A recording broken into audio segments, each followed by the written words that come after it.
પથ્થર એકવાર મંદિર ગયો અને ભગવાન બની ગયો, માણસ હજારો વાર મંદિર ગયો તો એ માણસ ન બની શક્યો. ભગવાન પૂજા પાઠ પછી માગે છે, પહેલા માણસાઈ માગે છે, જે આજકાલના લોકોમાં કદાચ છે જ નહીં. તમે લાખ ઉપવાસ કરી લો, પણ જો તમારું દિલ સાફ નથી તો ભગવાન સાથે નથી. ભક્તિ એ દેખાડો કરવાની વસ્તુ નથી, પણ એક જીવવાનો અનુભવ છે. અને જ્યાં માણસાઈ નથી ત્યાં કોઈ ધર્મ નથી. અને આમ પણ ધર્મ એ માનવાનો નહીં, નિભાવવાનો હોય છે. આપણે બધા માનવામાં લાગ્યા છીએ, નિભાવવો કોઈને નથી.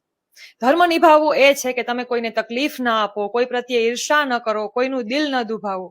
અને આ કરવું ખૂબ જ અઘરું છે. એટલે આપણે પૂજા પાઠ કરીને સમજીએ છીએ કે આપણે છૂટી ગયા, પણ વાસ્તવમાં આપણું સનાતન, આપણા ગ્રંથો અને આપણી ગીતા પણ એમ જ કહે છે કે માણસાઈથી મોટો કોઈ ધર્મ નથી. આપણે ગમે તેટલું ભણ્યા ગણ્યા, પણ જો આપણામાં માણસાઈ નથી તો બધું નકામું છે. અને એટલે જ ગુજરાતીની એક કવિતામાં કહેવાયું છે કે હે માનવ, સૌથી પહેલા તું માનવ બન. રાધે રાધે.